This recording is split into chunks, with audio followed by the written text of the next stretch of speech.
Today we'll talk about how can you disable animated stickers on your Wake We're going to figure out the solution or know how you can do that on your app. So all you have to do, just go above your photo, click on it here. So then it's going to take you to your profile. Then all you have to do now, just go above this sign, click on it.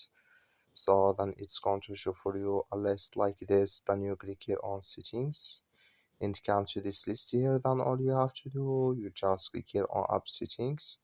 So when you click here on app settings, you come to this list here. Then you go down. So you keep going down here and you click here on stickers.